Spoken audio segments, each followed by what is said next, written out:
So let's for a second pretend that it's the late 90s and it's summer and I'm clearly dressed for purpose. But I've got no air conditioning, no power steering, and definitely no electric windows. Ladies and gentlemen, welcome to Retro Review and welcome to a review of the Toyota Tazz.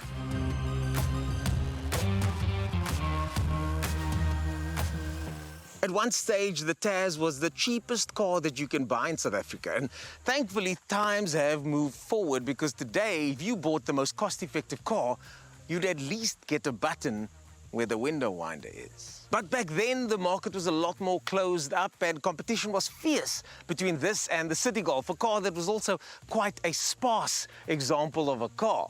You see, back then, it wasn't uncommon for manufacturers to take something like the Toyota Conquest, strip it out, and call it a Tazz, and South Africans absolutely loved it. But for more on this car, I think we need those juicy details from the voice in the sky. The Toyota Tazz was a popular budget hatchback in South Africa, produced from 1996 to 2006 as a facelifted version of the Toyota Conquest. Despite minimal updates over the years, it remained one of South Africa's best-selling cars until discontinuation in 2006, when it was replaced by the Toyota Yaris. Today, the Tazz is still widely seen on South African roads, valued for its longevity, low maintenance costs, and extremely frugal range of engines.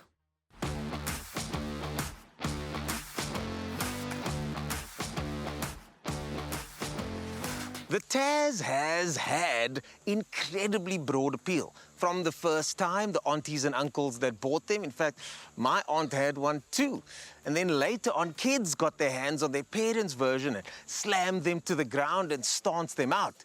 Cape Townians love this car as a stance and status symbol for the younger generation. There were, of course, a choice of engines, but the 1300 carb was the one to have. Unbelievable fuel consumption, and depending on which gearbox you ended up getting and across the range, the 4 or the 5 speed, each one of those was a slick and easy to use affair. The clutch was known to be particularly light, and the car wasn't a bad looking car either.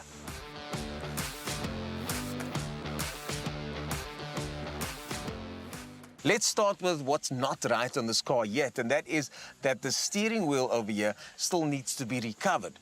The roof lining, however, has been done, and I think for those that have owned cars like this, you all know the feeling of a roof lining tickling you on the top of your head. This car has under 155,000 kilometers on the clock, and if you look online, you should find a couple examples available for around 50 to 70,000 Rand. Still quite popular for those on a budget. I think it's time to activate the air conditioning because I am sweating my proverbial stones off. Let me just turn the aircon on quickly. Aircon's on. That's better. Let's hit the road.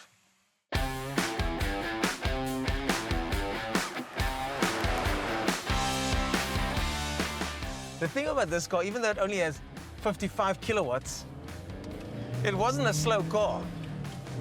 Ooh, a little bit of a chirp there from the tires. Let's talk about how it drives. It actually drives quite smoothly and very responsive. The engine pulls nicely. That 55 kilowatts and this 880 kilograms match very nicely together. It's also comfortable. The seats are comfortable. The car drives comfortably, but that's if you don't equate heat to comfort, though, because if that's what you think comfort is, this is not comfortable.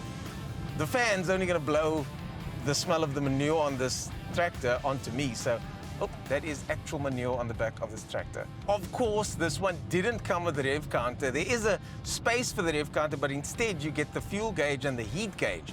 Now remember, the Tazz was based on the outgoing Conquest, and it's basically a stripped down Conquest, just like VW's Polo Vivo and many others. And even though it doesn't have power steering, the steering is so unbelievably light. And it makes you wonder if all of the modern cars that have power steering actually need it, especially the smaller ones.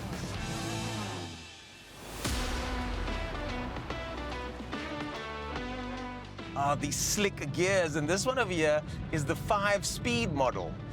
5 speeds, people. 5 speeds used to be a big deal.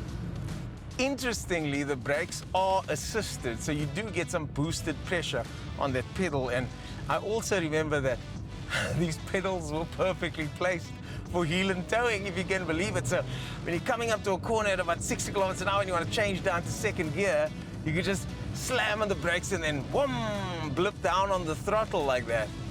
Visibility, of course, is just incredible because of this boxy shape, and there's over enough boot space in the back and decent amount of legroom as well.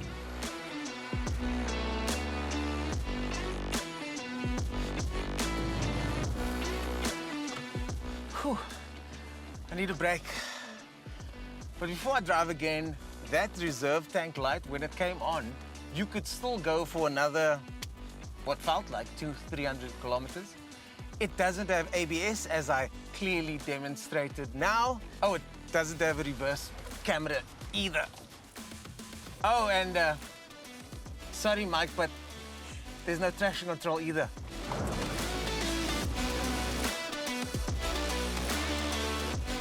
This model is the much, much cooler Millennium Tazz, which comes with an updated front grille and a few other changes. And as I said, the kids thought it was cool, despite the beads of sweat pouring into my eyes.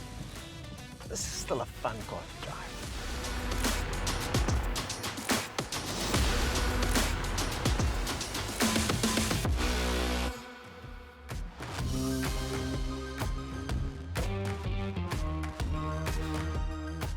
Remember when you needed a key to open a boot? Yeah, that was a long time ago, wasn't it? I think we should be proud as a generation. We survived a time without ABS, traction control, electric windows, and air conditioning. It was simpler times, and would I ever want to go back to those times? Absolutely not. But it is nice on a sweltering hot day like this to be reminded that sometimes technology is a good thing.